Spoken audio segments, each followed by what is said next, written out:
dan Tuhanku, dialah yang beri makan dan minum kepadaku. Jadi siapa yang ngasih makan dan minum? Tuhan. Sudah tahu cara Tuhan ngasih makan dan minum? Udah tahu? Belum tahu? Nih cara Tuhan ngasih makan dan minum gini. Saya kasih contoh.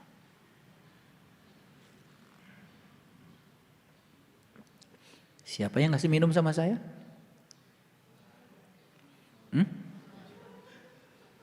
Siapa yang ngasih minum sama saya?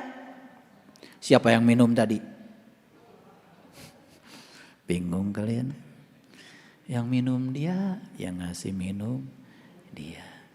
Emang tangan saya bisa ngangkat gelas tanpa kehadirannya? Memang tangan saya bisa mengangkat makanan tanpa kehadirannya? Memang tangan saya bisa diginikan tanpa kehadirannya? Inilah pertemuan antara kudrat dan irodatnya dengan kudrat dan irodat yang dititipkan kepada saya. Karena bagian dari dirinya sudah ditiupkan menjadi rohku yang ada dalam diri saya. Beliau maha kuasa, kuasanya sudah diberikan pada kita. Saat kita ingin menunjukkan kuasa, kuasanya beliau bekerja. Saat kita punya kehendak, kehendaknya beliau bekerja. Begitu saya pengen minum, langsung beliau itu mengabulkan. Lihat, saya pengen minum.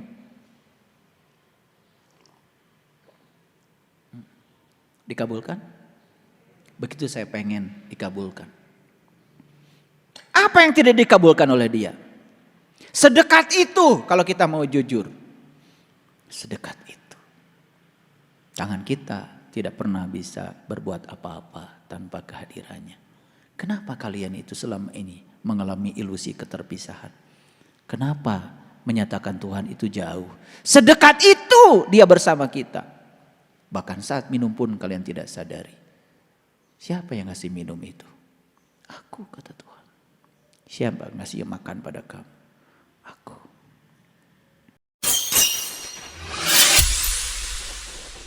Sesungguhnya awal agama itu adalah makrifatullah, mengenal Allah.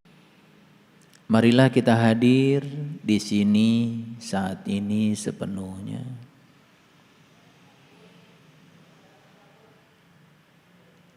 Sadari keberadaan dari Sang Pemilik semesta yang meliputi seluruh ruang kosong di semesta ini, meliputi seluruh bentuk, seluruh wujud, termasuk meliputi seluruh sel dalam tubuh kita. Sadari sepenuhnya keberadaannya, karena keberadaannya sudah cukup membuat segala sesuatu terjadi. Keberadaannya sudah cukup membuat segala hal di semesta ini menjadi terlindungi. Keberadaannya sudah cukup membuat semua hal di semesta ini mendapati yang dibutuhkan dalam proses menunaikan kewajibannya masing-masing. Nafas yang masih mengalir di tubuh kita, tanda kehadiran Sang Agung, Sang Pemilik semesta, Sang Hidup yang masih ingin melanjutkan proses berkarya di ruang kehidupan ini. Mari kita sadari kehadirannya sepenuhnya, karena menyadari kehadiran Dia dalam diri kita membuat kita menjadi sangat tenang, sangat damai. Oleh karena itu, mari kita sampaikan penghormatan yang setinggi-tingginya kepada Dia Sang Pemilik semesta ini. Seraya menyampaikan pujian dengan membaca hamdalah. Alhamdulillahi Rabbil Alamin.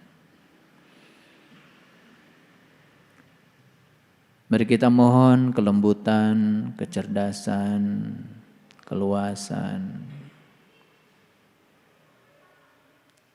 Kiranya Sang Pemilik semesta mengkasafkan kita, sehingga segala tirai yang menghalangi datangnya petunjuk, kebijaksanaan, dan hikmah tidak terhalang oleh kabut-kabut yang menyelimuti matahari ruhani yang ada dalam diri kita. Biarkan Sang matahari ruhani itu menyinari jiwa kita, sehingga jiwa ini semakin terang benderang dalam kesadarannya. Mari kita sapa asma Allah dengan kelembutan dan cinta, seraya membaca basmalah. Bismillahirrahmanirrahim. Mengawali kajian kita hari ini, saya akan mengajak para sahabat untuk melihat Quran surat Asy-Syu'ara. Hanya penggalanya saja. Bisa lihat di layar monitor. Kita akan mulai dari ayat yang ke-69. Semoga bisa sampai mendapatkan keutuhan pemahaman dari rangkaian ayat ini. Ayat ini dibuka dengan satu pernyataan yang sangat luar biasa. A'udzubillahi minasyaitonirrajim. Bismillahirrahmanirrahim. Watlu alaihim naba'a. Nabi. Naba itu artinya adalah berita. Ada yang menafsirkan naba itu adalah berita besar. Makanya orang yang membawa berita besar disebutnya nabi. Selama ini kita nyebut kata nabi tapi nggak ngerti. Jadi nabi itu dari naba. Naba itu artinya berita besar. Jadi seorang nabi tidak mungkin membawa berita yang remeh-temeh. Tidak mungkin membawa berita yang kecil-kecil. Karena seorang nabi itu pasti ditugaskan ke semesta untuk membawa berita besar. Kalau beritanya besar, berarti berita tentang Dia yang maha besar. Makanya orang-orang yang telah diizinkan untuk mengalami proses inisiasi, meniti ke dalam diri, pengenalan pertama saat dia berjumpa dengan diri sejatinya, di situ dikatakan sesungguhnya hari ini kamu mendapatkan kegembiraan, keberuntungan yang paling besar.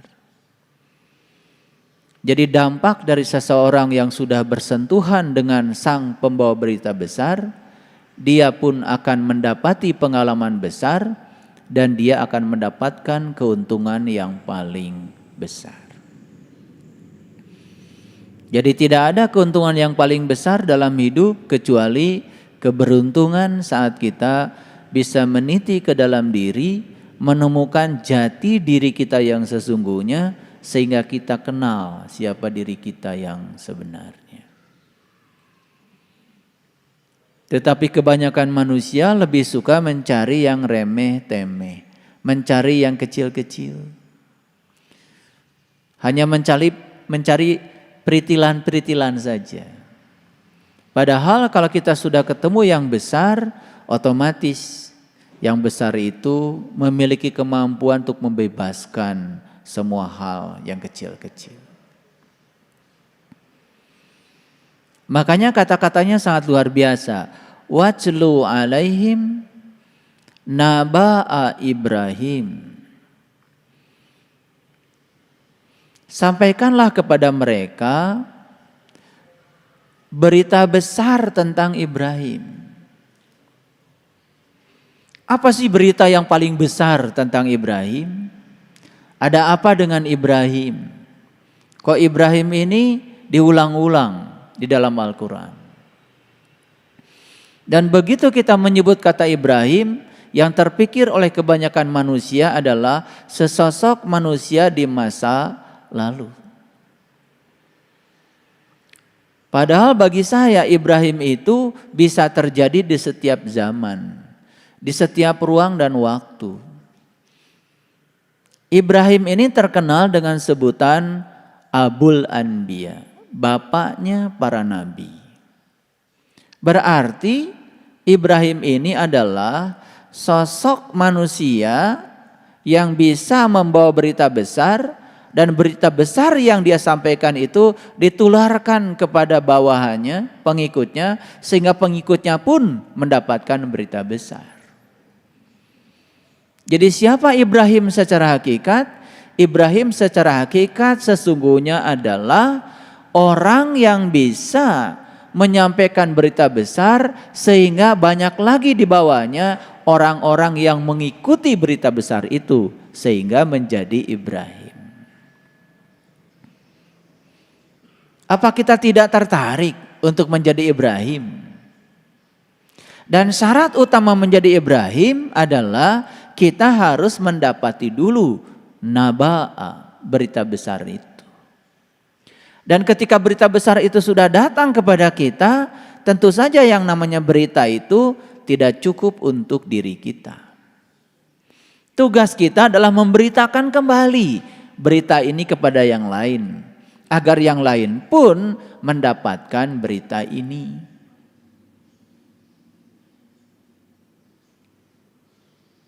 Tentu saja berita yang disampaikan bukan sekedar berita, sebuah pengalaman yang sudah terjadi pada diri dan kita kabarkan kepada orang lain pengalaman ini supaya orang lain mengalami pengalaman yang sama. Jadi ada dalam satu keluarga seorang ayah mendapatkan berita besar, mengajak istrinya, lalu mengajak anaknya, mengajak anak mantunya, itu Ibrahim. Itu Ibrahim masa kini yang lahir di setiap ruang dan waktu, yang terus menyambungkan wasilah tentang berita besar ini. Bisa paham ya? Makanya kata-katanya sangat sederhana. Watslu alaihim naba'a Ibrahim. Sampaikanlah ya berita besar, yaitu berita tentang Ibrahim. Lalu apa sih berita tentang Ibrahim yang paling mendasar? Kita lihat dulu ayat selanjutnya. Iz, ketika qala, dia berkata li abihi, dia berkata kepada leluhurnya, dia berkata pada orang tuanya. Sebetulnya abi itu adalah ayah. Ibrahim ini sedang berbicara kepada ayah. Jadi ayah ini juga bukan ayah dalam pengertian sempit seperti ayah kita, bukan. Tetapi dia sedang berbicara kepada generasi sebelumnya lah, kira-kira begitu. Karena kalau dialog ini hanya Ibrahim sebagai anak dengan ayah sebagai orang tua, dialog ini menjadi sempit. Jadi sebetulnya dialog ini antara generasi muda kira-kira dengan generasi tua lah kira-kira. Iz qala li abihi wa qaumihi. Bahkan dialog ini bukan sekedar antara ayah dengan anak dengan ayah, antara generasi muda dengan generasi tua, tetapi generasi muda yang sudah mencapai pencerahan dengan kaumnya yang sudah tua-tua. Kira-kira begitu gambarannya. Apa sih beritanya? Ma ta'buduna. Apa sih selama ini yang kamu sembah? Jadi dimulai dengan sebuah pertanyaan, apa sih selama ini yang kamu sembah? Ini pertanyaan dari generasi yang sudah mencapai pencerahan kepada mereka yang terlahir lebih dulu tetapi masih dalam kegelapan, kira-kira begitu. Jadi ayah beserta konco-konconya lah, kira-kira begitu. Pertanyaannya, ma ta'buduna, apa sih yang kamu sembah selama ini? Dan hampir semua orang kalau ditanya di semesta ini, apa yang Anda sembah? Dia akan menyebut kata Tuhan dalam versi kotaknya masing-masing. Yang agama A akan menyebut Tuhan dengan sebutan sesuai dengan A. Yang agamanya B akan menyebut Tuhan sesuainya agama B. Bahkan ada yang memahami seakan-akan itu Tuhan itu hanya milik kotaknya sendiri. Padahal Tuhan itu cuma satu. Tuhan yang meliputi semesta raya. Tuhan yang meliputi semua makhluk. Tuhannya setiap manusia. Makanya di penghujung Quran surat An-Nas, di penghujung Quran yaitu surat An-Nas, itu ada pernyataan yang sangat indah, sangat universal. Qul a'udzu birabbin nas. Yang ada itu adalah Rabbin nas, Tuhannya manusia.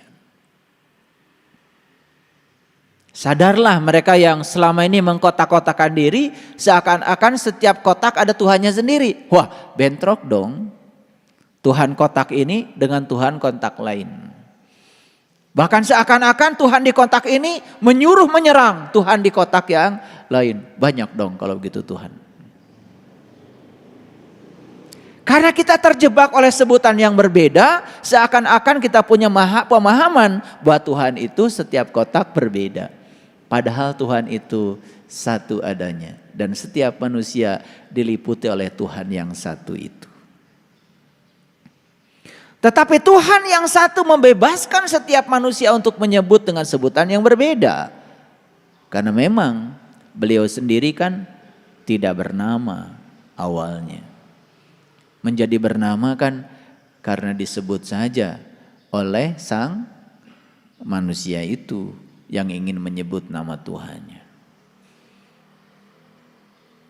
Bahkan pada ujung yang lebih dasar lagi, orang yang sadar sudah tidak terjebak lagi oleh yang namanya sebutan.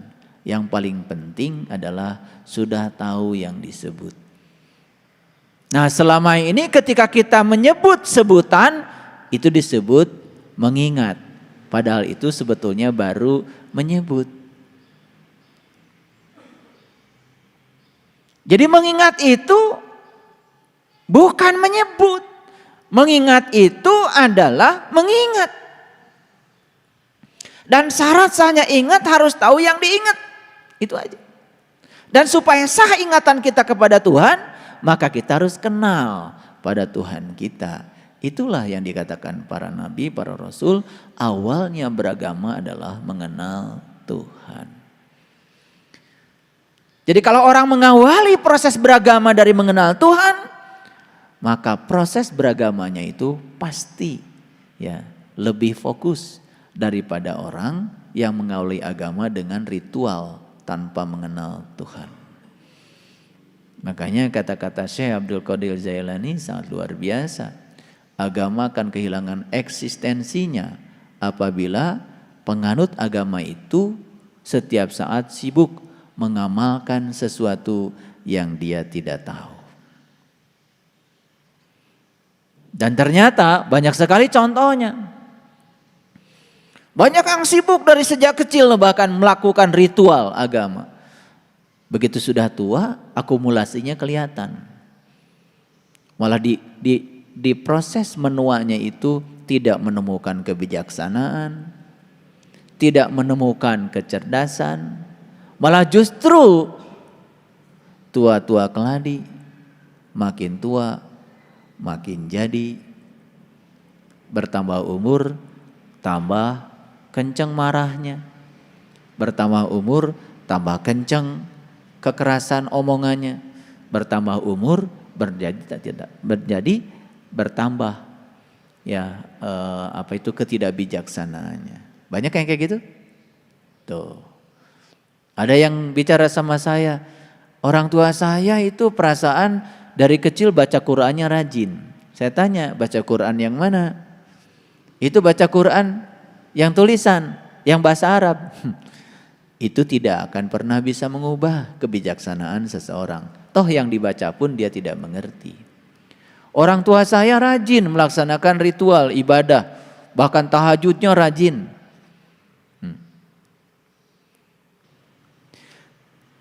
Tahajud itu adalah bangun malam. Tahu artinya malam? Malam itu kegelapan, ketidaksadaran. Jadi saat kalian tidak sadar, gelap, bangun. Jadi saat kita sadar dalam ketidaksadaran, itulah tahajud. Dan bisa terjadi setiap saat. Paham? Saya bukan anti tahajud yang tengah malam, itu boleh saja, asal ngerti aja tahajudnya. Tapi kalau kalian terus melakukan itu tiap malam gak ngerti, ya terjebak oleh rutinitas lagi. Tidak akan menemukan kepuasan apa-apa, ya. Badan cara rangkel, sirah nyeri, pinggang sakit, ya udah. Habis duduk berdiri sing seremen. Nanti kita akan bahas itu. Semoga nanti nyampe ke situ tuh. Biar ngerti. Sekarang bisa nggak tahajud? Bisa. Begitu, saya ngomong kasar tadi. Jangan-jangan orang tidak nyaman dengan omongan saya. Saya bangkit mulai hari ini. Saya nggak ngomong kasar lagi. Tahajud. Bangun malam. Paham? Itu hakikatnya. Nah syariatnya apa? Ya syariatnya lakukan tahajud. Lakukan tahajud. Tahajud. Oke. Ketika ia berkata kepada bapaknya dan kaumnya. Izqala li abihi wa qaumihi. Dia berbicara bukan hanya kepada bapaknya, termasuk juga pada kaumnya. Apa yang dibicarakan? Yang dibicarakan ma ta'buduna. Apa sih yang kamu sembah? Ini kalian nih dulu ketika ditanya. Habis sholat, waktu sholatnya gini, Allahu Akbar. Mulai jalan-jalan. Pasar, ke dapur, bikin jadwal, terus baru Assalamualaikum. Coba orang yang model gitu ditanya, tadi ibu habis sholat? Iya dong. Nyembah siapa bu? Allah. Untung saja Allah itu diam. Diam bagi orang yang berisik sebetulnya. Karena Allah itu tidak pernah diam. Dia itu mutakalliman. Dia itu maha berfirman. Nih saya sedang mendengarkan suaranya. Keras banget suaranya itu. Keras. Dan Allah itu setiap saat tidak pernah berhenti bicara. Jadi kalau orang-orang yang selama ini ya tidak bisa mendengarkan suaranya Allah, karena suara Allah tertutup oleh kebisingan pikiran kalian sendiri. Kalau kalian bising, suara itu tidak terdengar. Mereka yang sudah damai kolbunya, sudah damai pikirannya, bahkan suara itu nyaris. Begitu jelasnya. Dan suara itu setiap saat hadir. Yang tidak bisa mendengar suaranya, sederhana aja. Coba kalian nyetel musik yang kalian ingin dengar, tapi di luaran begitu banyak suara, kan bergabung tuh suaranya dengan kebisingan. Jadi yang kita dengar nyaris tak terdengar, betul? Gitu. Makanya ngaji itu harus praktek. Ketika belajar sifat 20 sudah tahu sifat Allah yang paling utama adalah al-mutakalliman. Maha berbicara. Kalau dia maha berbicara, kenapa kok kita tidak bisa mendengar suaranya? Karena memang dia bicara tidak seperti kita bicara. Tanpa kata-kata, tanpa suara. Tapi jelas sekali. Jelas sekali. Tahu-tahu kita bisa menangkap dengan pemahaman kita kalau Allah sudah bicara. Betul? Gitu.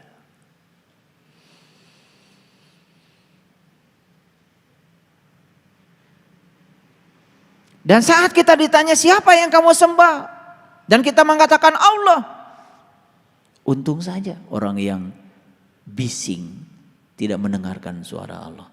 Tapi orang yang sadar mendengarkan suara Allah. Kata Allah, Emang gue disembah sama lu.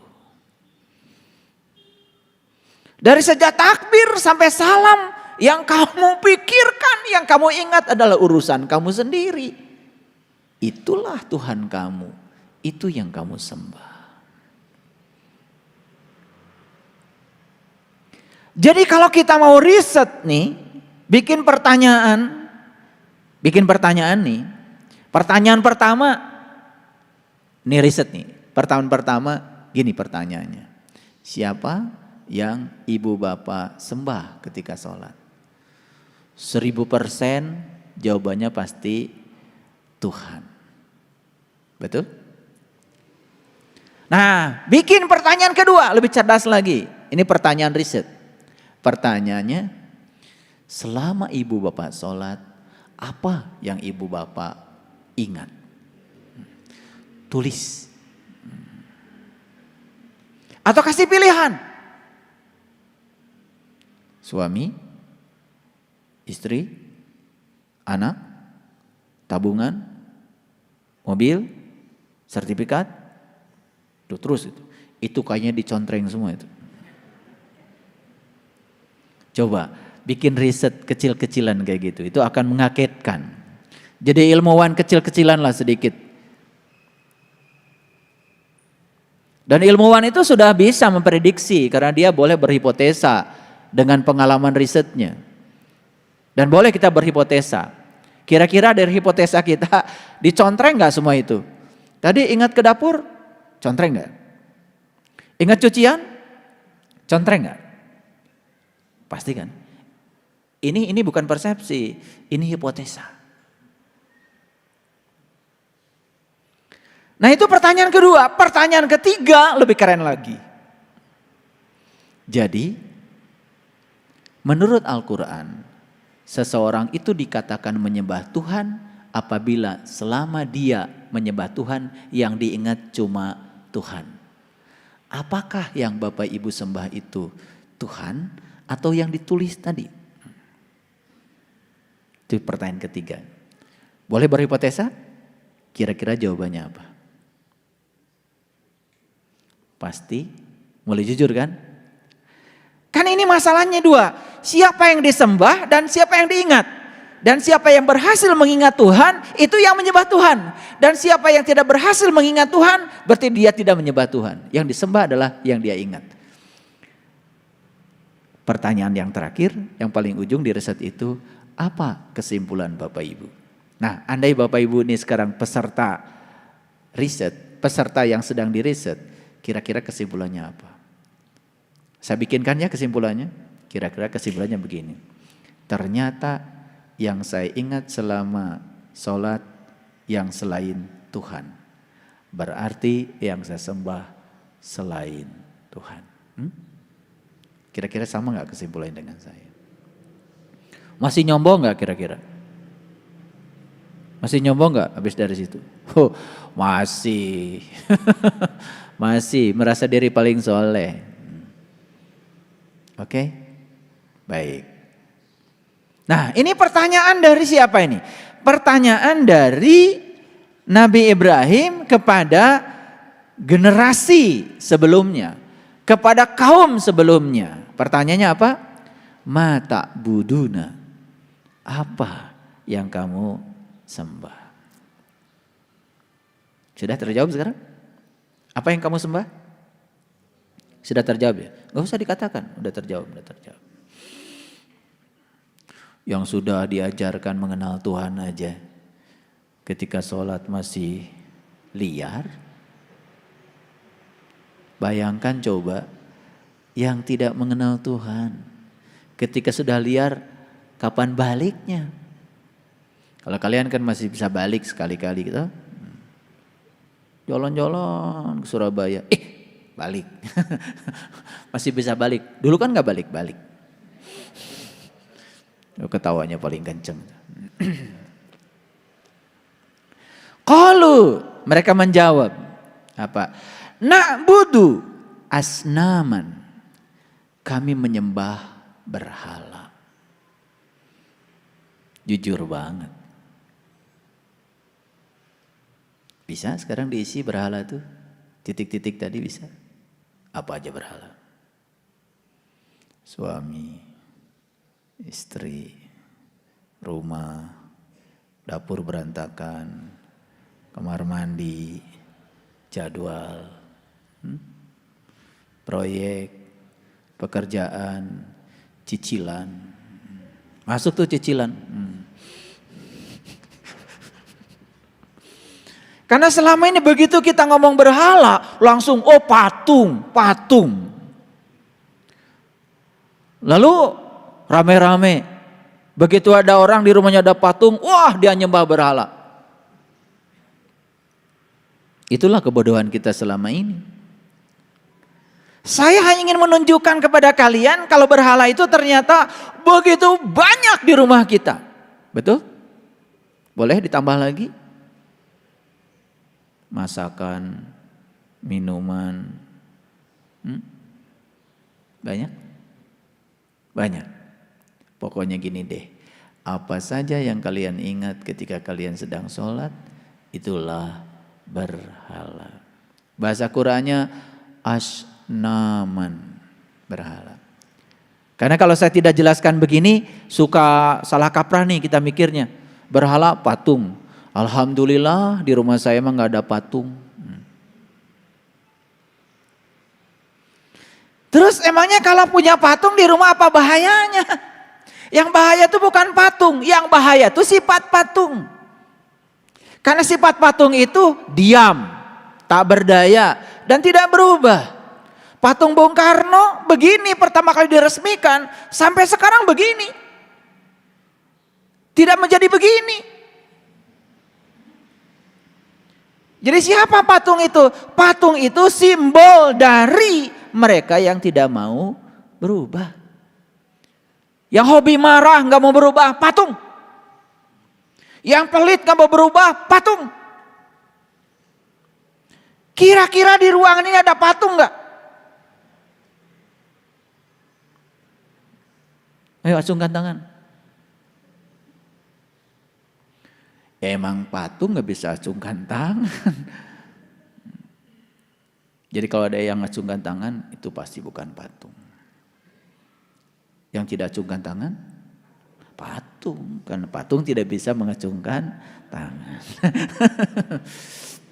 Saya gak pernah nyindir, gak pernah. Nyindir tuh gak enak.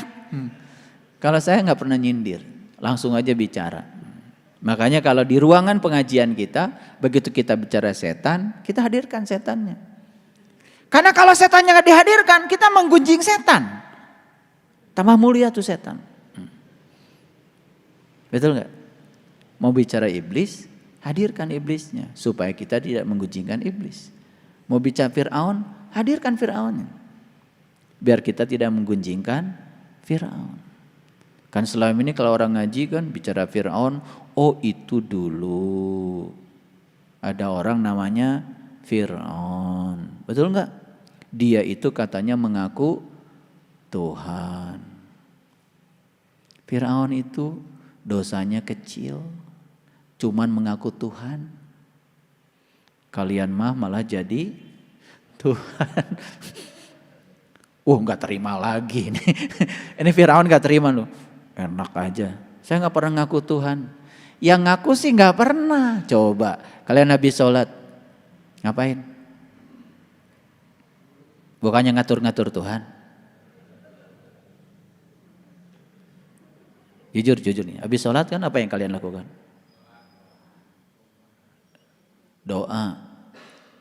Doamu apa isinya? Permintaan bukan? Isi permintaanmu apa? Ngatur-ngatur Tuhan kan? Supaya Tuhan ngikutin keinginanmu.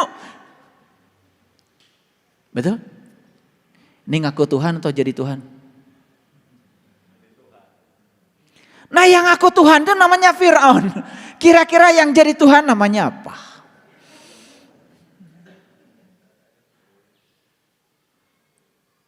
Ini karena kita gak sadar.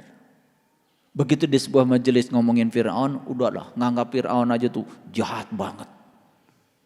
Dan kita yang sedang ngomongin dia soleh banget. Gitu. Gitu apa tidak? Mengerikan ya.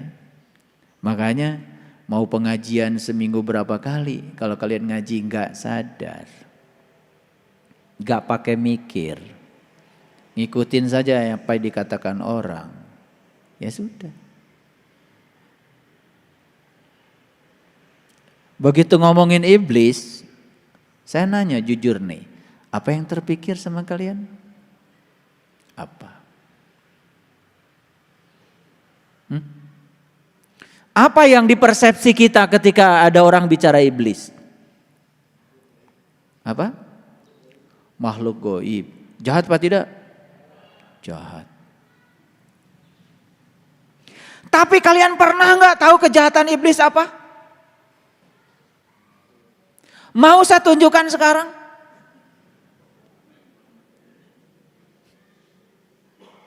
Ini begitu saya tunjukkan kalian kaget. Oh ternyata iblis itu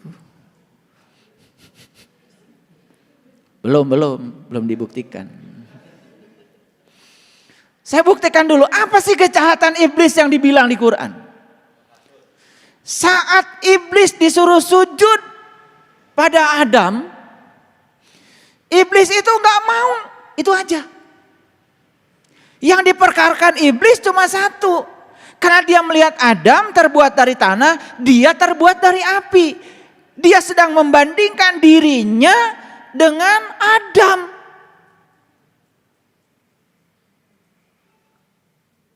Itu yang membuat iblis tidak mau sujud pada Adam. Terhalang oleh penglihatannya yang dangkal.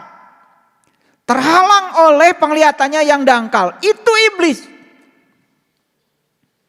Karena iblis itu saat melihat Adam, dia lihat Adam. Tapi malaikat ketika disuruh sujud pada Adam, dia langsung sujud. Yang dilihat malaikat bukan Adam, yang dibalik Adam. Siapa itu? Hakikat Adam. Terasa bedanya sekarang? Ulangi lagi. Kayaknya ini belum cerdas, ini belum. Matanya masih kelihatan bingung. Jadi iblis itu ya, dia itu penglihatannya masih terhalang. Yang dilihat oleh iblis itu bukan hakikat Adam, Adamnya. Yang dilihat malaikat itu hakikat Adam, yang dibalik Adam, sang keberadaan. Bisa bedakan iblis dan malaikat? Bisa? Oke, saya kasih contoh sekarang. Ada orang marah-marah sama kalian. Yang kelihatan oleh kalian itu orang atau yang dibalik orang? Orang kan? Tuh kan iblis langsung hadir. Ternyata iblis tuh pakai jilbab. Pakai kacamata.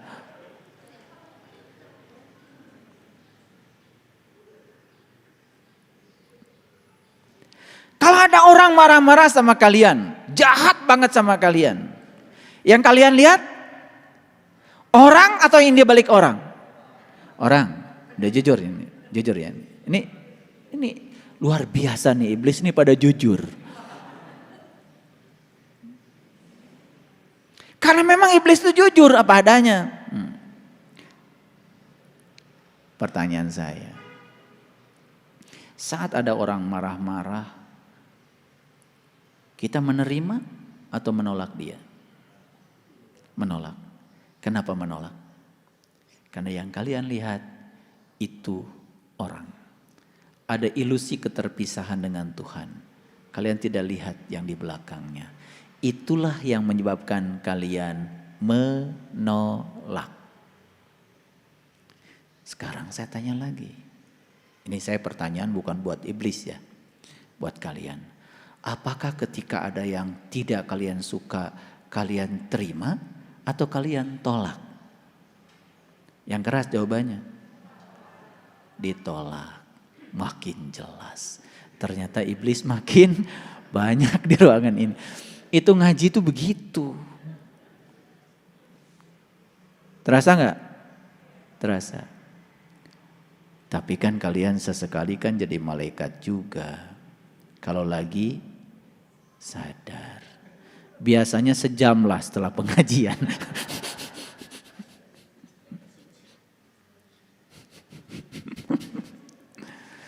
Iya, biasanya begitu. Sebelum melewati batas suci. Jadi kalau sudah batas suci, udah kelewat tuh yang di depan masjid tulisan batas suci kelewat, biasanya udah langsung belis lagi. Nah, apa pesan saya? Pesan saya sederhana. Kita selama ini ngaji itu kebanyakan keluar. Bicara iblis di luar. Bicara setan di luar. Bicara malaikat di luar. Betul?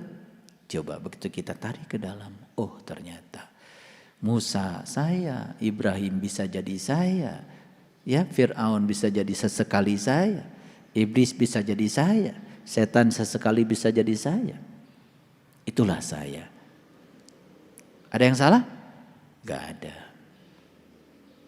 Salah itu ketika kita menilai buruk. Dan penilaian buruk berasal dari pikiran. Biarkan saja semua berevolusi. Toh kita pun sedang belajar, bukan? Betul nggak? Nah, pertanyaan dari saya. Jadi iblis itu enak nggak? Ini pertanyaan terakhir tentang iblis. Karena kita mau masuk ayat berikutnya. Jadi iblis itu enak nggak? Kok nggak enak tapi betah ya?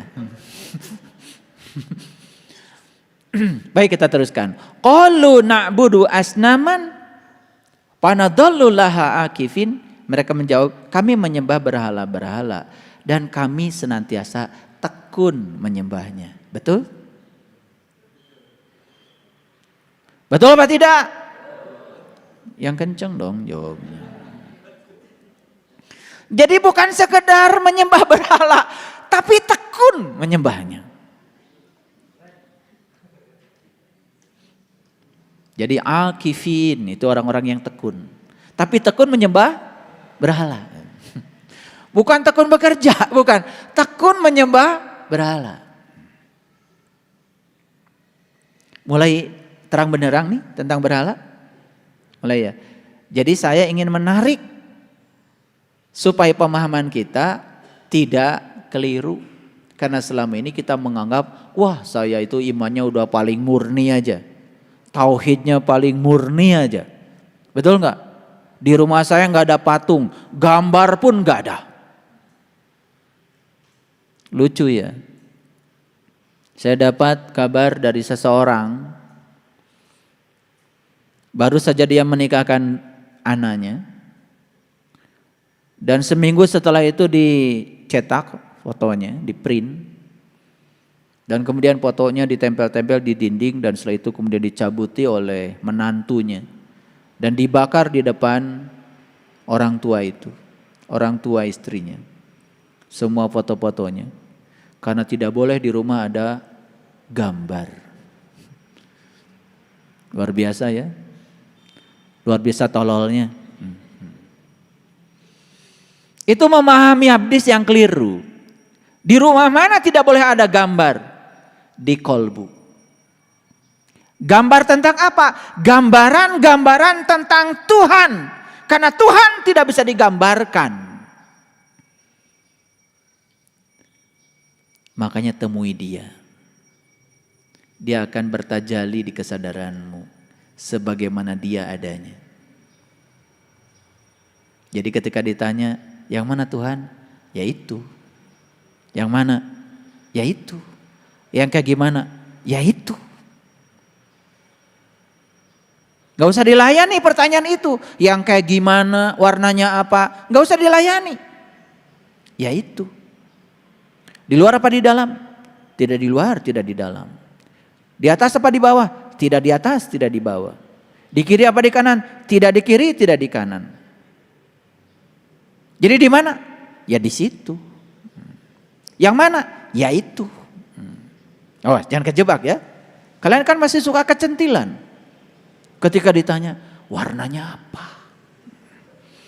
Wih, merah, putih, kuning, kuning.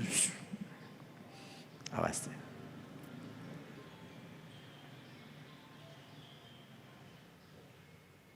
Awas. Peringatan dari saya.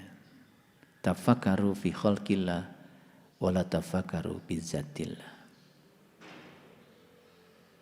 Kamu boleh memikirkan ciptaannya, tapi kamu tidak boleh membahas zatnya.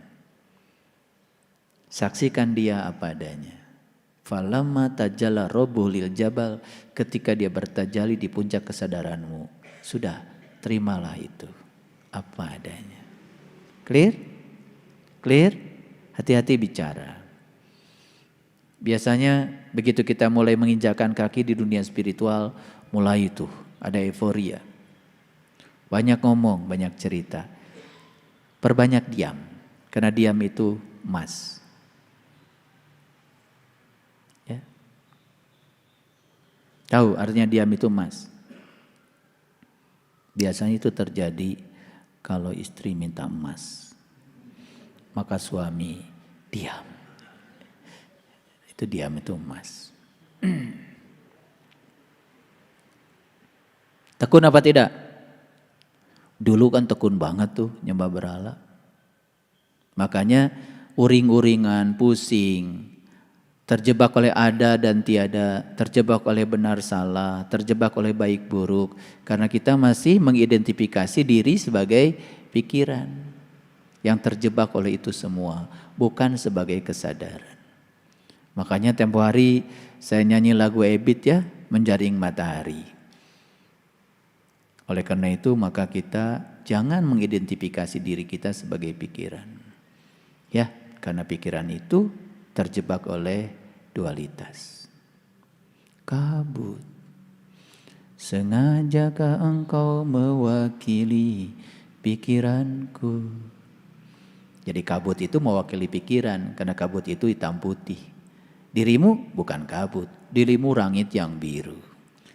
Langit tetap aja biru, mau kabutnya putih, mau kabutnya hitam, anteng aja langit biru. Pekat hitam berarak menyelimuti matahari. Begitu kalian mengidentifikasi jadi pikiran, sudah matahari rohaninya diselimuti oleh hitam. Lihat orang-orang yang masih dikendalikan pikiran, hidupnya kayak apa? Gelap, kemarahan, kebencian, iri hati, dengki, dendam, hidup kayak gitu, neraka.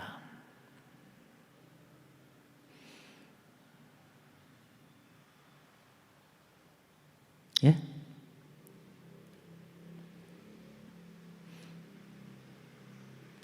Aku dan semua yang ada di sekelilingku merangkak menggapai dalam gelap.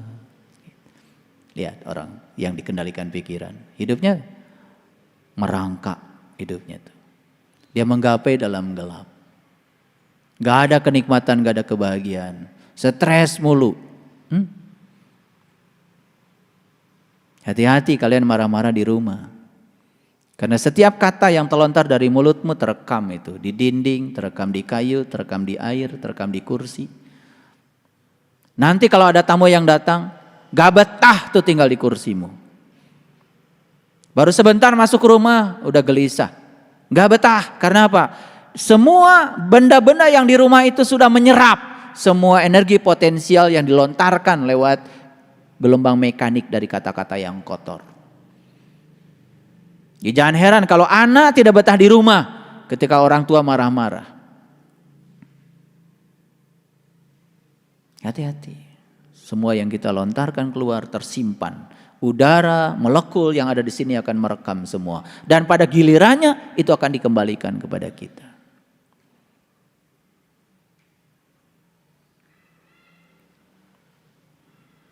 Itu hukum timbal balik.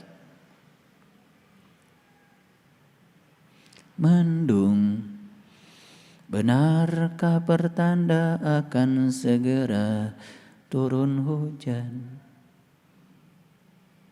deras, agar semua basah yang ada di muka bumi, siramilah juga jiwa kami ini. yang tengah dirundung kegalauan. Galau terus tuh kalau orang yang masih dikendalikan oleh pikiran. Saya mau nanya. Ini pertanyaan buat kalian, bukan buat iblis. Yang tadi udah selesai episode iblis. Pernah galau enggak?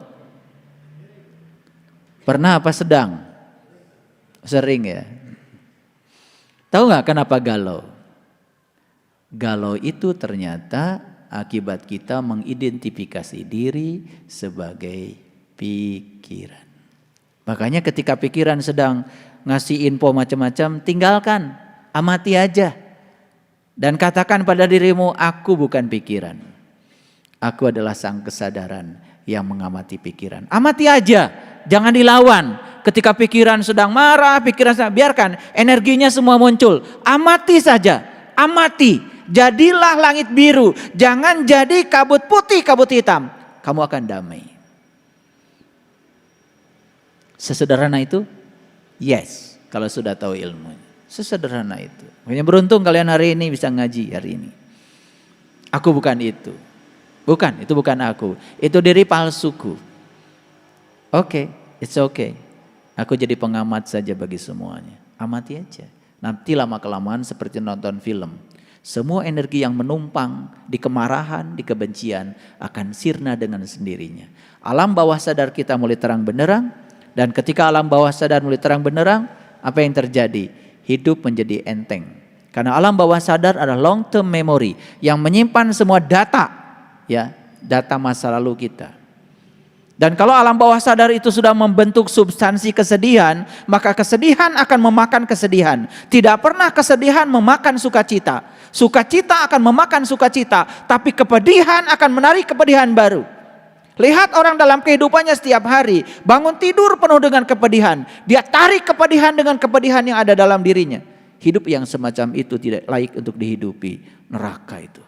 Wajah sudah, aduh, lihat wajah. Saya lihat wajah kalian tuh dulu. Sekarang sih masih. Dulu maksud saya. Dulu. Ya udah. Wajah nggak jelas. Ya abstrak.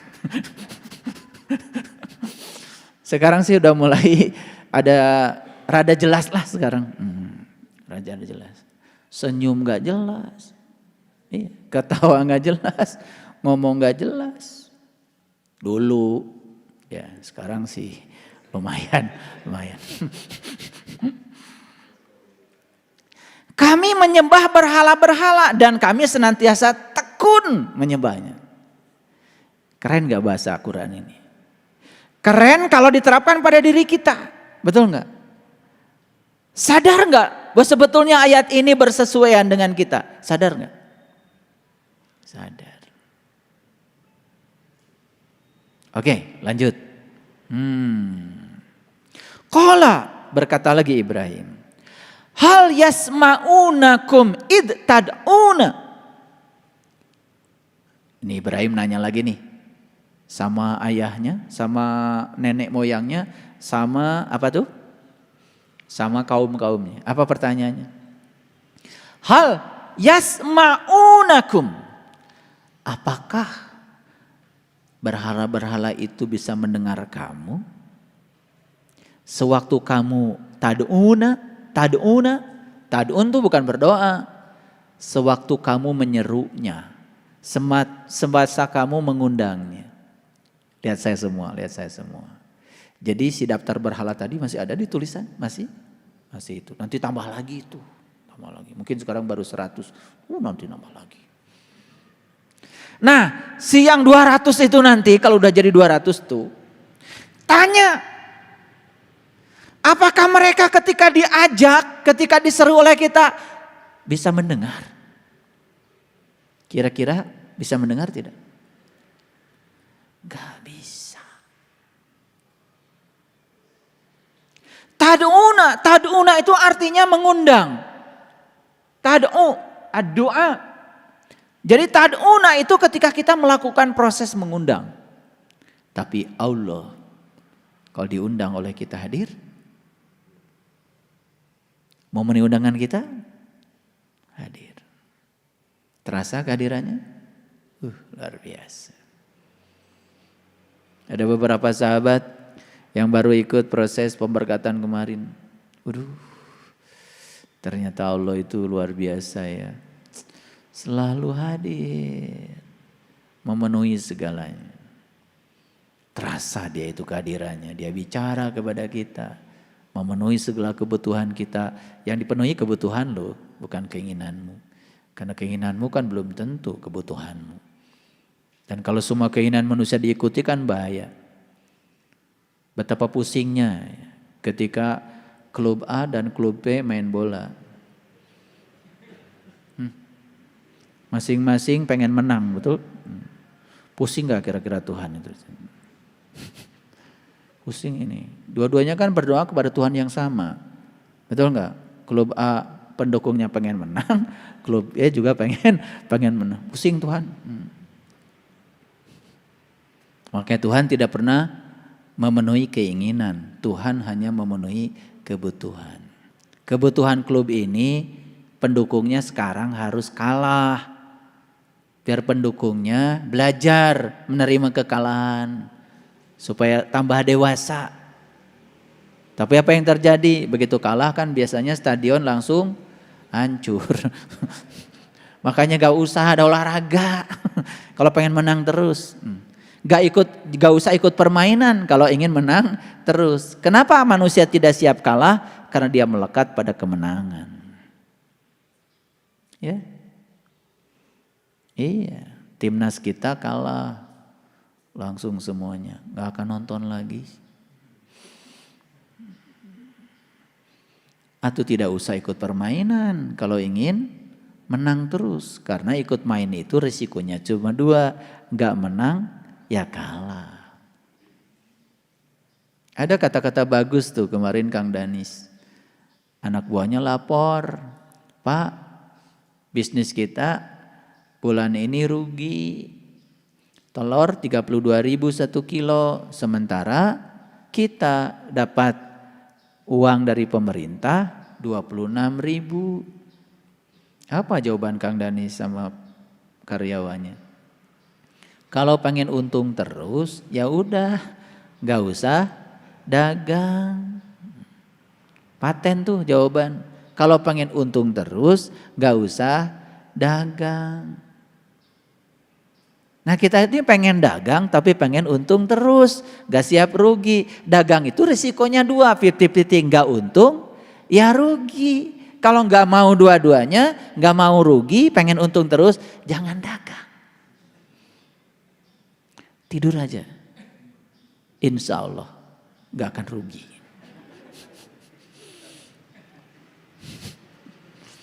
Ya, jadi suka melawan hukum alam, aneh. Kita lanjutkan. Jadi tadi pertanyaan kan dari Ibrahim pada siapa? Pada mereka-mereka yang menuhankan berhala tadi. Apakah berhala-berhala kamu itu bisa mendengar? Jawabannya apa? Ya jelas tidak dong. Tapi kok selalu didengarkan? Padahal tidak bisa bicara. Ayat berikutnya. Au yanfa'unakum au yadurrunakum. Apakah mereka bisa memberi manfaat kepada kamu? Apakah mereka bisa memberi mudarat kepada kamu? Jawabannya pasti tidak. Itu yang 200 daftar berhala itu pasti akan dapat jawabannya. Qalu, mereka menjawab, bal wajadna aba'ana kadzalika yaf'alun. Sebenarnya kami hanya mendapati, hanya melihat leluhur-leluhur kami dulu ya begini. Betul? Jadi kan sebetulnya kita ini selama ini menjalani hidup itu produk dari apa yang diajarkan lingkungan kepada kita. Produk dari apa yang diajarkan mereka yang telah duluan datang ke sini. Betul? Betul. Kalau di sebuah keluarga ada tradisi seperti ini, semua keturunannya ngikut. Kalau di masyarakat ada tradisi begitu, semua ngikut. Kalau di masyarakat itu baca Yasin pakai speaker, semua anak cucunya kalau baca Yasin pakai speaker. Kalau nggak pakai speaker, rasanya nggak baca Yasin. Karena mereka itu melihat contohnya, mereka yang datang. Padahal Yasin itu buat diri sendiri, buat yang baca, buat yang dengar. Bahkan sekarang Yasin buat orang mati. Begitu sakit di rumah sakit, sekarat, Yasin aja pasti. Jadi Yasin itu kok buat yang sekarat, padahal Yasin itu buat yang hidup, supaya saat sekarat itu bisa pulang.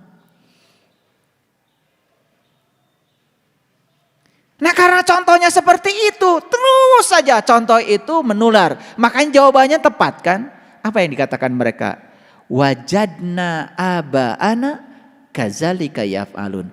Kami ini hanya ngikutin saja apa yang bapak kami, leluhur kami, generasi sebelum kami melakukan itu, ngikut saja. Betul apa tidak? Coba Bapak Ibu. Jadi orang sabar aja. Begitu dimarahin ngalah. Dimarahin lagi ngalah. Akan datang gak tuh? Akan datang gak orang? Kok kamu ini sabar banget sih? Saya jadi gregetan deh sama kamu. Apa perlu saya serang ke sana sekarang juga, menawarkan diri tuh si belis.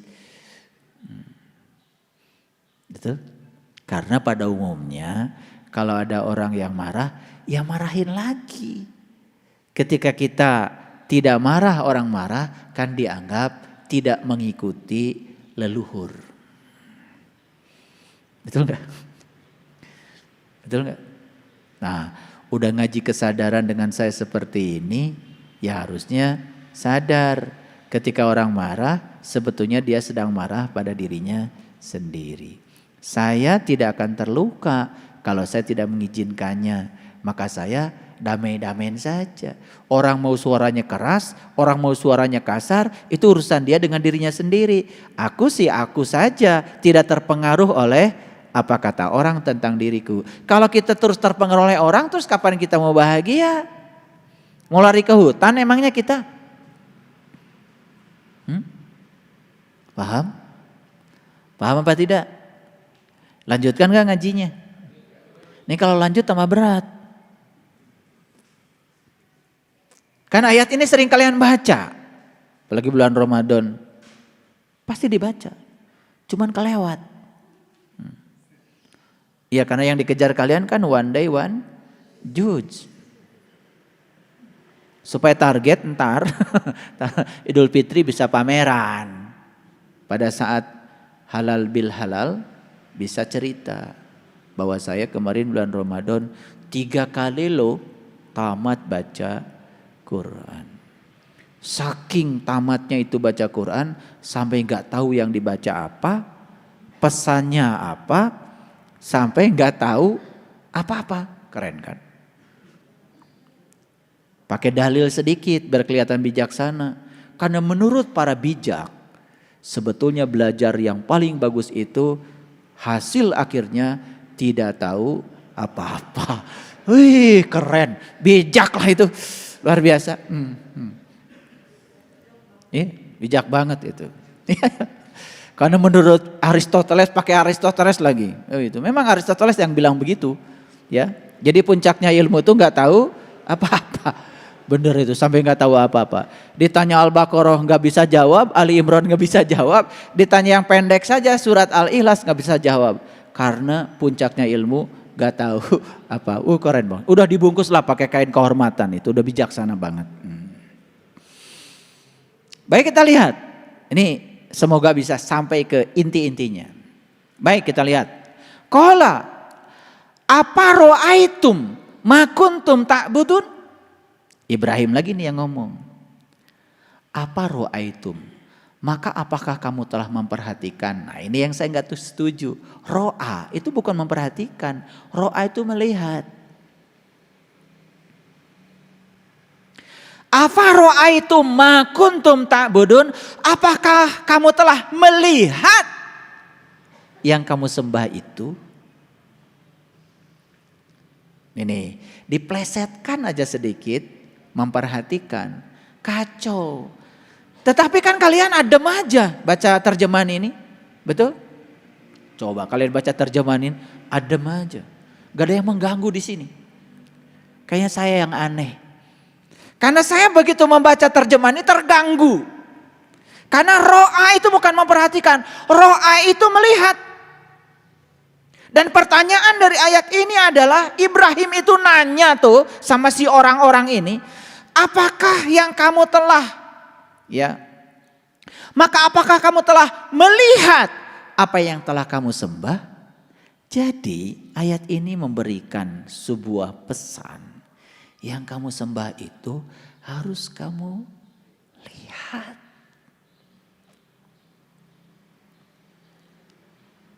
Jadi kalau begitu selama ini kalian ini menyembah yang terlihat atau yang tidak terlihat? Jujur. Jujur. Menyembah yang terlihat atau yang tidak terlihat?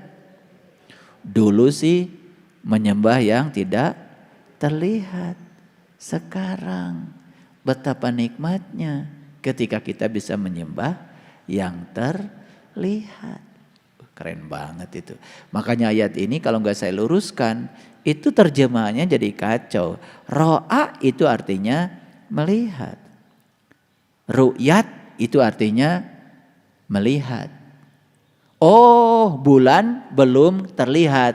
Karena di ru'yat gak terlihat. Dihisab aja, dihitung pakai hitungan bulan. Gitu. Ru'yat itu melihat. Di zaman para rasul, para nabi, ru'yat itu adalah ilmu yang agung. Yaitu ilmu untuk melihat Tuhan.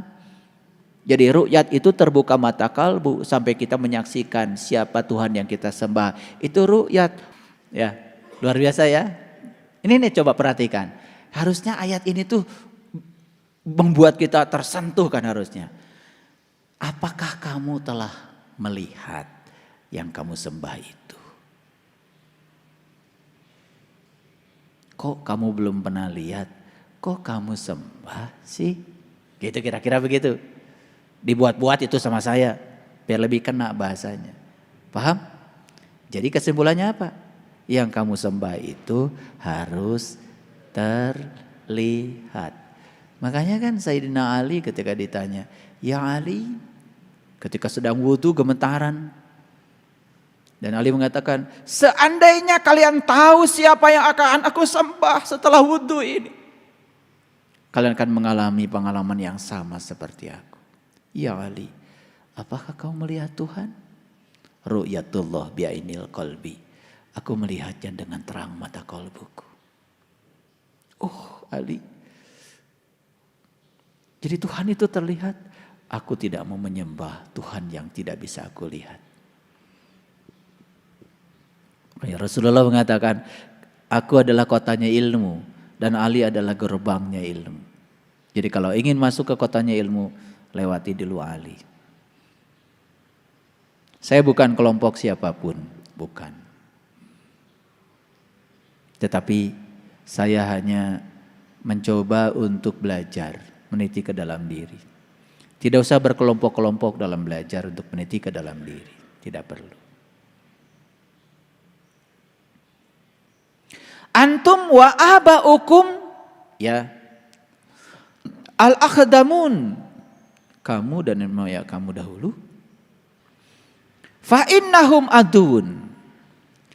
Yang kamu sembah selama ini itu, yang disembah oleh antum dan semua pengikut-pengikut antum itu dapat dilihat kan gitu pertanyaannya. Nah ayat ini mengatakan sesungguhnya apa yang kamu sembah itu adalah musuhku. Itu kata-kata Ibrahim. Jadi uduwun itu musuh. Fa innahum uduwun li sesungguhnya yang kamu sembah itu adalah musuhku. Illa Rabbal alamin, kecuali sang keberadaan, sang kehadiran Tuhan semesta alam. Nah, ini sudah mulai berbicara tentang keberadaan nih. Jadi Ibrahim sudah berkesadaran. Yang dibicarakan bukan Tuhan pencipta, tapi Rabbal Alamin. Sang keberadaan, sang kehadiran. Hadir beliau bersama kita saat ini? Hadir? Ya, hadir. Terasa ya, hangat sebagai nafas kita. Alladzi khalaqani fahuwa yahdin. Yang telah menciptakan aku. Dan dia pun yang telah menunjungi aku. Jadi Tuhan itu yang telah menciptakannya juga telah menunjukkan jalan untuk menuju kepadanya. Walladzi huwa yut'imuni ya wa yasqin, dan Tuhanku dialah yang memberi makan dan minum kepadaku. Jadi siapa yang ngasih makan dan minum? Wah. Sudah tahu cara Tuhan ngasih makan dan minum? Udah tahu? Belum tahu? Nih cara Tuhan ngasih makan dan minum gini. Saya kasih contoh.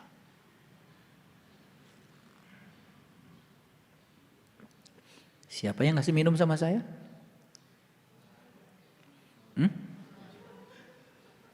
Siapa yang ngasih minum sama saya? Siapa yang minum tadi? Bingung kalian? Yang minum dia, yang ngasih minum dia. Emang tangan saya bisa ngangkat gelas tanpa kehadirannya? Memang tangan saya bisa mengangkat makanan tanpa kehadirannya? Memang tangan saya bisa diginikan tanpa kehadirannya?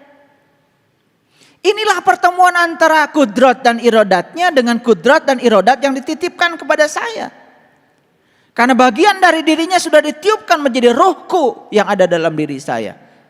Beliau maha kuasa, kuasanya sudah diberikan pada kita. Saat kita ingin menunjukkan kuasa, kuasanya beliau bekerja. Saat kita punya kehendak, kehendaknya beliau bekerja. Begitu saya pengen minum, langsung beliau itu mengabulkan. Lihat, saya pengen minum.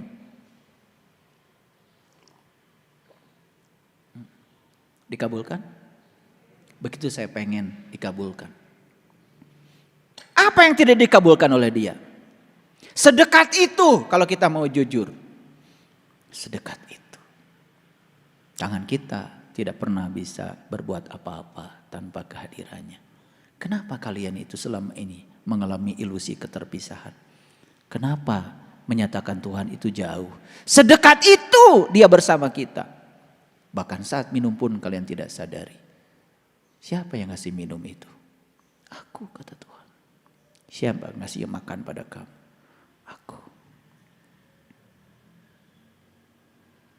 Coba belajar nanti kalau minum makan itu sadari. Yang ngasih minum adalah aku. Yang ngasih makan adalah aku. Ya, ayo sadari. Yuk sadari. Saya mengajak kalian untuk merasakan kehadirannya setiap saat. Saya merasakan kehadirannya sekarang di dalam diri saya. Sebagai medan energi yang bergerakkan saya. Saya tidak bisa bicara seperti ini. Tidak bisa duduk seperti ini. Tidak bisa melihat kalian seperti ini. Tanpa kehadirannya. Alhamdulillahi Rabbil Alamin. Wa iza maradtu fahuwa yasfin. Dan apabila aku sakit, dia yang menyembuhkan aku. Lihat kata-katanya. Ketika aku sakit. Sakit itu dari mana? Dari aku. Bukan dari Allah. Allah tidak pernah menciptakan sakit. Tidak pernah menciptakan penyakit. Ketika aku sakit. Sakit itu urusanmu. Dengan dirimu sendiri. Profesor Kazuo Murakami menyatakan. Sakit itu kontribusi jiwa yang kotor 50%.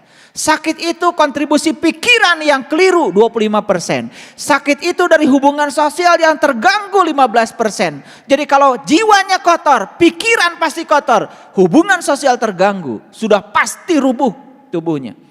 50%. Tambah 25%. Tambah 15%. Sudah 90%. Gaya hidup, makan sembarangan itu cuma berkontribusi pada kesehatan itu 10%. Apa yang selama ini dilakukan? Ketika kita sakit, tubuh kita rubuh. Kita minum obat. Kita pergi ke dokter. Kita pergi rumah sakit.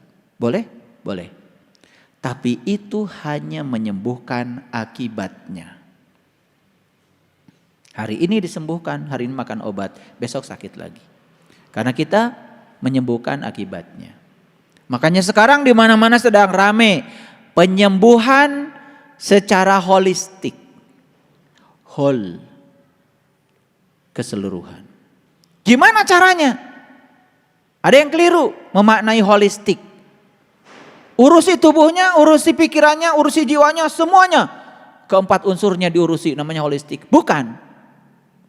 Tindakannya satu saja, tapi hasilnya holistik. Jadi kalau kontribusi penyakit tubuh ini 50% berasal dari jiwa, urusi jiwa. Siapa jiwa? Siapa jiwa? Dan ketika kamu sakit, Dia yang menyembuhkan aku. Ketika aku sakit, Dia yang menyembuhkan aku. Gimana cara proses menyembuhkan diri kita? Tingkatkan saja kesadaran jiwa kita.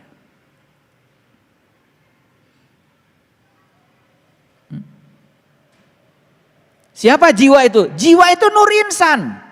Nur Insan itu punya bosnya, namanya Nurullah dan Nur Muhammad. Izinkan Nur Insan itu mengakses Nurullah dan Nur Muhammad. Izinkan jiwa itu bersyahadat kepada Allah dan Rasulnya.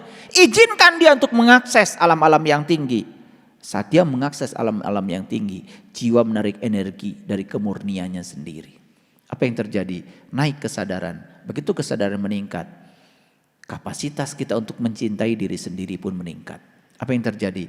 Pikiran mulai terkendali, tidak terjebak benar salah, masuk ke dimensi yang lebih luas lagi. Tubuh menjadi sehat. Sistem kelistrikan di otak sini menghasilkan endorfin, menghasilkan dopamin, menghasilkan serotonin. Bukan menghasilkan hormon-hormon yang berbahaya seperti adrenalin. Lihat orang-orang yang dalam kehidupannya cemas, takut, sistem kelistrikan di pineal gland-nya terus memproduksi hormon-hormon yang sangat menakutkan. Namanya hormon adrenalin. Hormon itu sangat merugikan. Dan ketika hormon diproduksi secara berlebihan, sistem kelistrikan otak kita terganggu, sistem kimiawi tubuh kita terganggu, ya rubuh tubuhnya, sakit jadinya. Pegang gelas jatuh, padahal umur baru 40. Diajak jalan sama saya, naik sedikit saja, payah. Saya suka ngetes kalian, bukan suka saya ajak jalan. Nanjak sedikit saja udah ngeluh. Dibawa ke Gunung Padang ngitung tangga. Apalagi kalau saya bawa ke Jabal Nur. Dulu banyak tuh, saya bawa jamaah. Dari sini bawa tongkat. Saya bilang ntar tongkatnya saya lepasin, saya lemparin. Saya ajak ke Jabal Nur. Saya kasih resepnya seperti hidup. Hidup tuh sehari-sehari. Jangan setahun-setahun kelamaan. Sehari aja tuntaskan. Baru mikirin besok sehari. Itu sehari-sehari hidup itu. Sama naik tangga. Jangan mikirin 378 tangganya Gunung Padang. Naikin aja satu-satu. Satu. Jangan lihat ke atas. Satu. Tahu-tahu udah di atas. Itu ilmunya sederhana. Ya. Jangan mikirin Quran 30 juz. Sejuz aja. Tahu-tahu 30 juz. Jangan mikirin Quran 6.666 ayat. Sudah seayat. Lama-kelamaan 6.666 ayat. Banyak yang nanya kepada saya, gimana ayah bisa menghafal Quran 30 juz? Kalau karena mikirnya 30 juz. Saya dulu gak mikir 30 juz. Mikirnya satu ayat. Terus aja ngereyeh, nikreh. Kan kelamaan juga sembuh, tuntas. Paham? Jadi, maaf nih, yang sakit-sakit, gimana cara menyembuhkannya? Sembuhkan dulu jiwamu. Gimana cara menyembuhkan jiwa? Pertemukan jiwa dengan sumber aslinya. Pertemukan jiwa dengan Allah dan Rasulnya. Biarkan dia menyerap energi dari alam yang tinggi. Bisa. Kan Allah bilang dalam Al-Quran, segala kebutuhan tentang dirimu sudah aku sediakan di dalam dirimu sendiri. Masa kata-kata Allah itu gak dibuktikan? Allah tuh gak mungkin bicaranya sembarangan. Betul? Wa iza maridtu fahuwa yasfin. Dan apabila aku sakit, dia yang menyembuhkan. Jadi ketika aku sakit, nah, apa yang terjadi selama ini? Ayo. Kalau sakit gimana? Ya Allah. Kia-kia ting. Sembuhkan ya Allah. Sembuhkan. Kira-kira apa jawaban Allah? Emang gue pikirin. Jadi Allah itu sudah bersamamu, di dalammu, bersamamu. Kok enggak dirasakan kata Allah kehadiranku bersamamu? Aku manunggal, aku menyatu, tidak pernah terpisah dari dirimu. Sadari saja. Sadari saja kehadirannya. Makanya kalau tubuh ini sedang sakit, pertama pahami bahwa organ tubuh kita sedang memberikan sinyal kepada kita. Tubuh sedang bicara. Dengar. Karena tubuh itu bicaranya dengan sakit. Ketika mah, oh lambung saya sedang bicara. Dengerin aja. Sensasinya dirasakan. Dirasakan aja. Tapi sambil dirasakan itu, bilang sama lambung, yes, saya mengerti kata-katamu. Karena saya tidak teratur makan, pagi-pagi malas sarapan. Oke, saya sudah bisa menangkap pesanmu. Mulai besok saya rubah, besok sarapan. Kenapa sih sarapan aja susah? Dat tuh hoyong. Kalau nunggu hoyong itu sudah rusak tubuh kita. Nih saya kasih tahu, kalian baru makan ketika lapar, udah rusak tuh tubuh.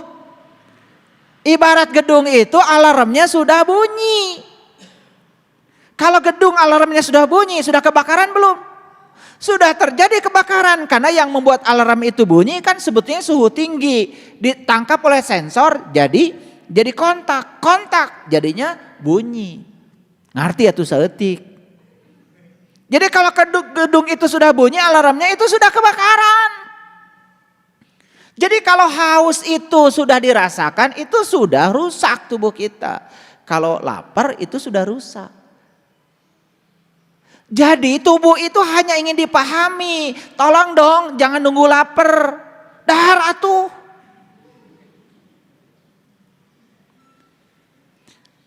Jangan nunggu haus. Makanya minum setiap jam. Minum setiap jam. Bade ngaleut. Teu hoyong. Terus teu hoyong. Ngabelaan hoream. Rajen teh ari kersa teh nginum. Ah herang ieu mah. Kudu nu ngadagleg wae si eta mah.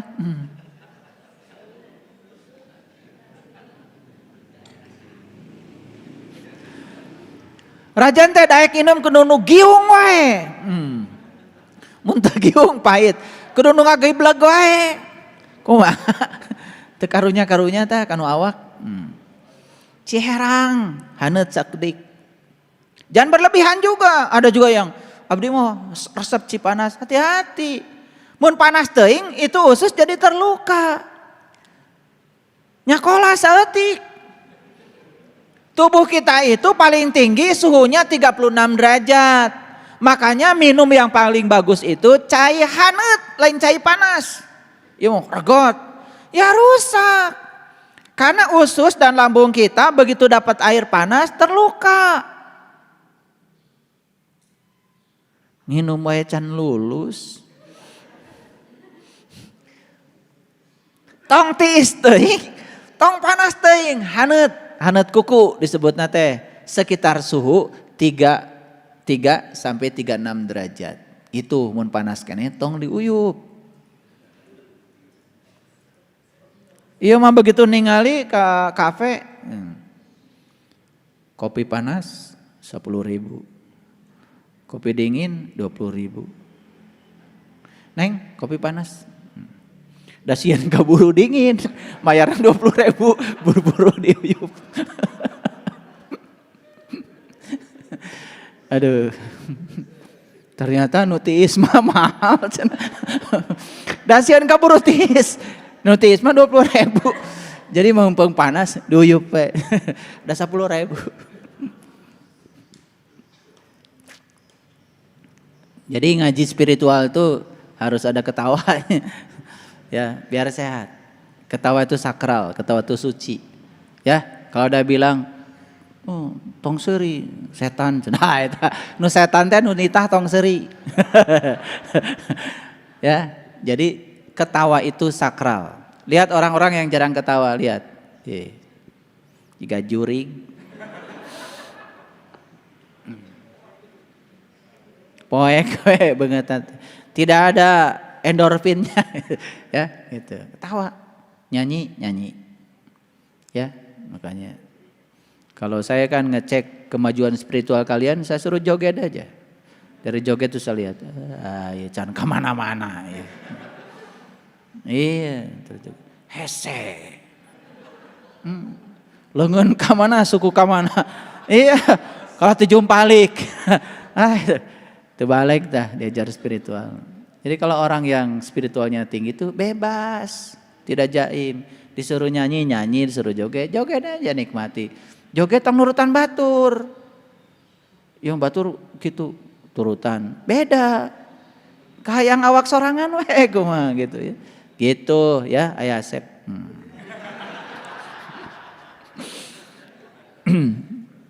Ayo Asep mah pinter tuh. Silat bisa, karate bisa. Jurusnya kayak Cililin, bukan Cimande. Iya, makanya kemana-mana teh toleh nyoren bedog we, jeung pacul. Da silatna make bedog. Ya, hasilnya luar biasa ya. Baik, perhatikan saya. Jadi, kenapa kok tubuh fisik saya sakit, geringan wae, seetik salesma, seetik panas tiris. Penyakit ada dua. Ada penyakit karena kesalahan berpikir, ada penyakit karena karma. Nih saya kasih tahu. Kalau kita sudah berusaha, semua kesalahan berpikir sudah dirubah, gering keneh wae, itu karma. Tarima we lah, tamu. Tarima we tamu. Tapi kalau kita tahu ieu teh lambung teh naon teh perih teh seseitan teh stres gitu kan. Nah, udah tahu penyebab stresnya karena kita terlalu banyak pikiran. Robah we pikiran, cager insyaallah. Jadi kalau udah belajar dengan saya nanti akan ada razia. Nanti saya akan nyuruh Kang Yudi minggu depan mah.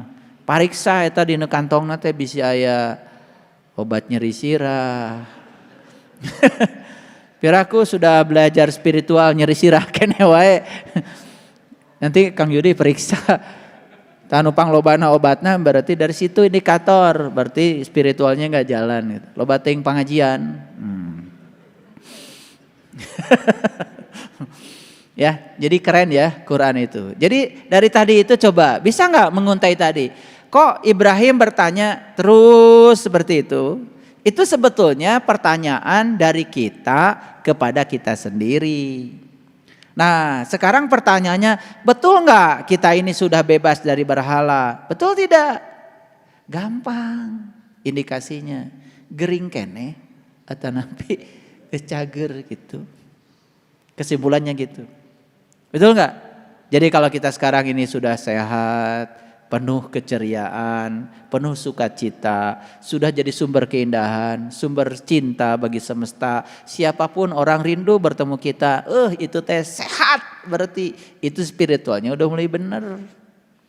Jadi pertanyaan Ibrahim tadi itu sebetulnya pertanyaan yang dirinci di dalam Al-Quran untuk memberitahu kepada kita, apakah saya ini sudah betul-betul ya berada di sumber keberadaan saya atau saya masih terpisah oleh ilusi keterpisahan saya. Itu saja.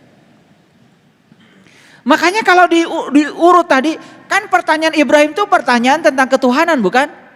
Kenapa kok ujug-ujug pertanyaannya kok urusan gering? Urusan sakit. Kan kelihatan gak nyambung. Jadi ayat ini memberikan isyarat kepada kita sebenarnya kalau spiritualitas seseorang itu sudah bagus, kesadaran sudah bagus, tandanya itu sehat. Nah gimana kalau saya kan sudah tua, udah nggak bisa lari seperti dulu lagi? Nggak apa-apa, itu hukum alam. Hukum alam. Tapi tua dalam keadaan sehat beda dengan tua geringan. Karena kelihatan ya kalau orang yang di sininya masih mumet, udah ya kelihatan. Banyak permisinya. Lihat kayak Ayah Asep tuh, sehat. Makanya di Cileunyi disebutnya Rambo. Ya, tahu Rambo? Rambutnya bodas. Iya, kalau jalan kemana-mana nggak pernah pakai sandal, pakai sepatu, makanya sehat, gitu. Padahal usianya sudah luar biasa, masih mencung, masih maco, gitu. Pikiran bebas, merdeka. Jadi kalau belajar agama itu terlalu banyak rasa bersalah, akibat kita mendengarkan terlalu banyak hukuman dan ancaman, tinggalkan itu, nggak benar itu. Seotik-otik neraka. Tong ngaji di tempat gitu, ya. Nanti jadi rusak ya alam bawah sadar kita. Betul nggak? Makanya agama itu rasa bersalah. Ngagambarkeun Allah teh tukang nyiksa, mengazab. Hayo we Allah teh kitu. Lain Allah eta mah si eta. Ya, Allah mah teu kitu. Maha Pengasih, Maha Penyayang. Allah itu tidak pernah menghukum. Saya kasih tahu, Allah tidak pernah menghukum. Dia cuman mengingatkan kita supaya kita tambah baik. Itu saja. Kenali makanya Allah. Tong percaya kasih eta. Allah teh sautik mengazab. Cenah jiga hayam tah diasupkeun ka nu drum, diangkat. Eta mah tukang hayam. Jauh-jauh. Iya. Dibelum cenah dinusunu. Eta mah tukang bakar ikan. Lain Allah. Maksudnya Allah gitu. Allah mah teu kitu. Allah Maha Pengasih, Maha Penyayang. Welas asih. Allah luar biasa. Hoyong eueut langsung panangan digerakkeun. Leres? Iya. Atel tuh langsung we Allah mah. Sugan kadoa heula, ya Allah. Atel ya Allah. Punten ya Allah, ya panangan katuh abdi. Ya Allah, atel ya. Nunggu dikabulkan dulu. Henteu. Begitu atel, tuh langsung. Bagernya Allah. Jadi Allah nusok nuna-nuna, eta mah Allah ciptaan ibu bapa. Menang sorangan. Allah na kitu. Da Allah mah teu kitu. Karaos? Itu. Jadi udah 11:30. Kita tutup saja kajian kita. Semoga semua yang saya sampaikan menjadi berkah. Seringnya kalian datang ke sini mendapatkan energi yang berkah dari sini. Bawalah energi itu ke dalam kehidupan. Praktekkan. Kalau sudah tahu, praktekkan. Agama menjadi eksis kalau kita mempraktekkan yang kita tahu. Praktekkan dalam kehidupan. Insya Allah. Ya, saya selalu support. Ya, semoga kalian semua selalu damai, sehat, bahagia, berkelimpahan rezeki tanpa batas. Jangan dibatasi Allah dengan pikiran kita. Ya, jangan minta bis sama Allah. Siapa tahu Allah mau ngasih pesawat. Minta motor ke Allah. Cek Allah tadi narik di berebes. Dan minta motor ke sepeda. Ya, cing atuh ka Allah tong kitu-kitu teuing, ya. Allah Maha Kaya itu buktikan bahwa Dia Maha Kaya, akan mencukupi semua kebutuhan hambanya. Ya, itu harus kuat menghadapi kehidupan. Siapkan diri kita menghadapi segala kontradiksi dalam kehidupan. Terima kasih.